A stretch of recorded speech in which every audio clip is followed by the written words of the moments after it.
Saudara, saat ini Indonesia memang tengah berupaya keras agar vaksin COVID-19 segera rampung sehingga nantinya bisa digunakan oleh masyarakat Indonesia untuk menangkal virus yang mematikan tersebut. Ya, kedatangan ribuan sampel calon vaksin COVID-19 dari Sinovac Biotech Tiongkok diharapkan membuat peluang produksi vaksin virus COVID-19 di Indonesia bisa dilakukan pada awal tahun depan. Dan apakah vaksin virus COVID-19 ini dapat dikembangkan di Indonesia? Kita telah terhubung dengan Dewan Pakar Ikatan Ahli Kesehatan Indonesia, Dr. Hermawan Saputra. Selamat siang, Dok. Selamat siang, TVRI. Baik, Pak Hermawan, Bio Farma ini bekerja sama dengan Sinovac dalam membuat vaksin corona COVID-19. Bagaimana Anda melihat ini? Ya, dalam prosedur ilmiah, hal-hal yang berkaitan dengan kerjasama, penelitian, dan juga upaya untuk mencari vaksin untuk virus atau untuk mengatasi sebuah penyakit tertentu, ini hal yang biasa. Terkait dengan COVID-19 ini pun sebenarnya diskusi mengenai kemungkinan adanya vaksin untuk mengatasi pandemi kasus coronavirus di dunia ini sebenarnya juga sudah dilakukan sejak lama dan didiskusikan sejak lama, sejak di Wuhan pertama kali di Provinsi Hubei, Tiongkok.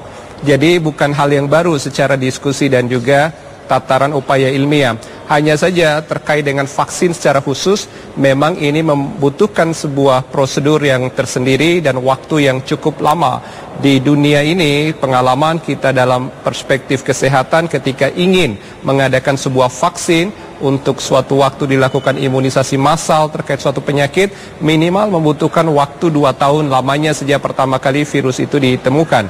Nah, terkait dengan COVID ini sudah berjalan 5 bulan sekarang di Indonesia dan hampir 8 bulan di seluruh belahan dunia secara general. Nah, sehingga pencarian terhadap vaksin dan solusi atas virus corona ini memang menjadi semangat tersendiri untuk para peneliti, tetapi sekaligus juga kita harus tetap hati-hati untuk memenuhi kaidah ilmiah dalam clinical trialnya. Nah, apa yang menjadi wacana di Indonesia dengan Sinovac dari Tiongkok dengan kerjasama dengan Bio Farma, ini pun menjadi sesuatu yang natural, tetapi proses ilmiah tidak bisa kita lewati begitu saja.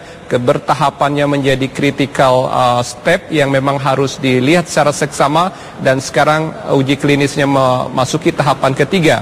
Nah, tahapan ketiga ini harus diterjemahkan bukan pada kemungkinan efektivitas vaksin ini menjadi lebih nyata, melainkan ini adalah tahapan yang biasa yang justru di tahapan klinikal ketiga inilah yang seringkali terjadi kegagalan atau ketidakefektifan dalam uji klinis. Maka mulai dari prosedurnya terhadap manusia, ethical clearance-nya harus dilewati, tetapi juga kerahasiaan dari aspek subjek yang diuji cobakan ini menjadi problem tersendiri yang harus dijaga bersama oleh Bio Farma, Sinovac maupun pemerintah sebagai negara yang memberikan ruang untuk dilakukan uji coba.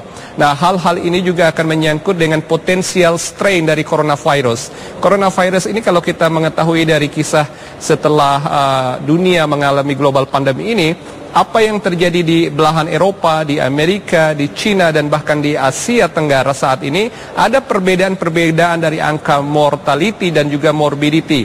Nah, laju kematian dan kesakitan ini boleh jadi berkaitan dengan severity atau beratnya kasus yang disebabkan oleh virus corona, tetapi virus corona juga kemungkinan memiliki strain yang banyak. Untuk itulah vaksin itu harus diuji coba dalam proses klinikalnya dengan hati-hati, tidak boleh gegabah, apalagi diklaim sebagai sebuah kemungkinan yang segera bisa kita lakukan generalisasi dan produksi. Nah, inilah kehati-hatian yang kita perlukan untuk vaksin COVID-19 ini ke depan.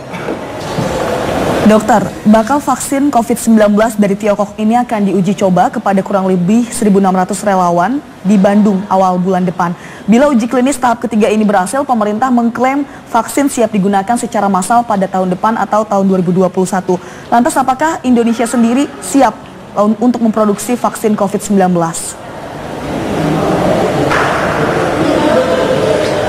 Iya, ini kan kemitraan ya. Principal researcher-nya tetaplah dari Sinovac dan juga ada Bio Farma yang support research-nya.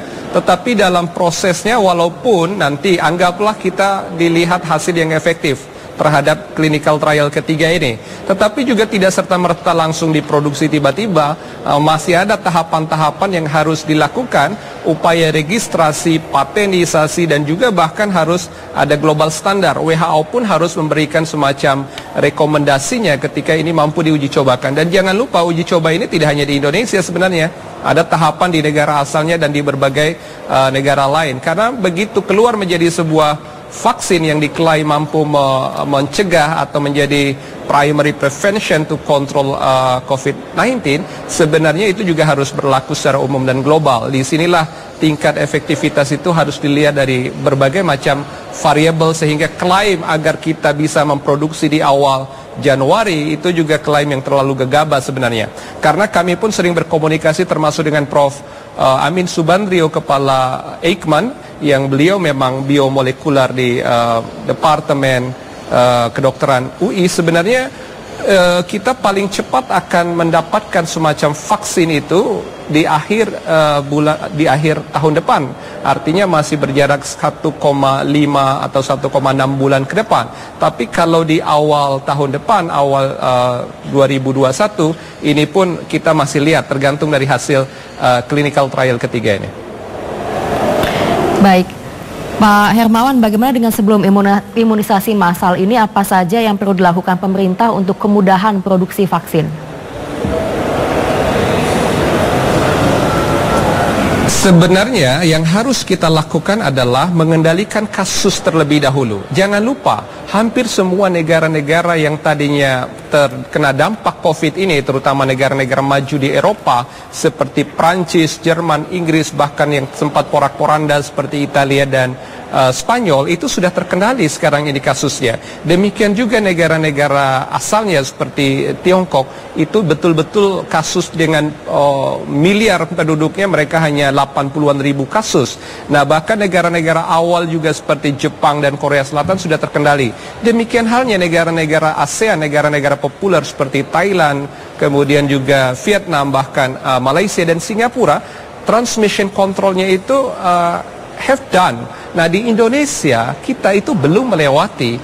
Nah, jadi kita ini masih dalam insidensi prevalensi yang naik terus, karena memang kita masih terbatas secara detection rate, artinya kapasitas pemeriksaan spesimen, tetapi juga kita tidak memiliki kebijakan yang firm.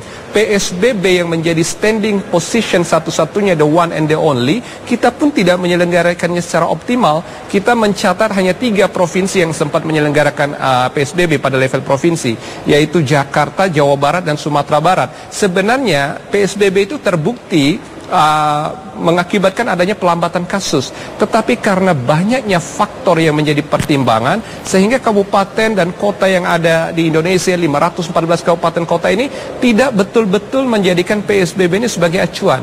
Padahal health protocol need health control. Semacam ada upaya kesehatan, tapi juga ada pengawasan terhadap perilaku kesehatan. Kalau ini kita tidak mengendalikan perilaku dalam populasi, vaksin juga tidak akan efektif.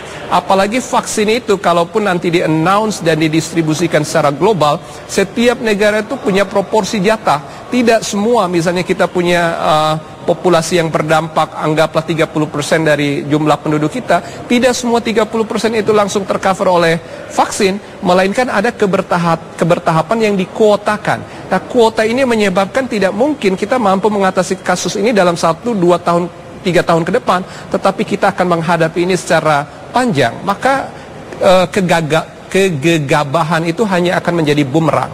Nah, justru itu yang ingin kita lakukan sekarang. Kita apresiasi kepada pemerintah yang bekerja sama dengan lembaga di Tiongkok untuk melakukan upaya memastikan vaksin ada di Indonesia lebih cepat, tetapi juga kita mengingatkan agar proses ini tidak perlu dikomunikasikan kepada publik ketika belum pasti kita betul-betul bisa mewujudkannya sesuai dengan timingnya. Karena apa? Komunikasi publik hanya akan menjadi bumerang ketika kita tidak mampu membuktikan. Dalam proses ilmiah, sebaik-baik proses adalah silent proses. Ada proses-proses yang kita hati-hati dalam prosedur ilmiah, sehingga yang harus dikomunikasikan ke publik adalah upaya pemerintah untuk betul-betul memperjuangkan mencari vaksin ini. Tetapi tidak harus kita janjikan waktunya kapan, kemudian seberapa lama, dan seberapa banyak yang akan kita sebar, karena itu nanti akan berdampak malah akan menjadi bumerang buat pemerintah dan kita semua. Kita ingat kasus Avigan dan kloroquine ketika diumumkan, padahal di lapangan masih banyak praktisi kesehatan dan para pakar juga yang mengkritisi efektivitasnya. Ini adalah pembelajaran yang menarik, sehingga mari kita berhati-hati dan kita tetap mengapresiasi dan melakukan upaya clinical trial ini sampai vaksin betul-betul ditemukan, tetapi perilaku masyarakat, kesadaran, kesabaran, daya tahan kita semua dalam mengendalikan COVID, mulai dari protokol kesehatan sampai juga kolektivitas, empati dan menjauhi stigma di tengah masyarakat kita menjadi kepentingan dan tanggung jawab kita bersama. Kira-kira demikian. Baik, terima kasih Dr. Hermawan Saputra, Dewan Pakar Ikatan Ahli Kesehatan Indonesia sudah bergabung bersama kami di Indonesia Siang. Selamat siang, Pak.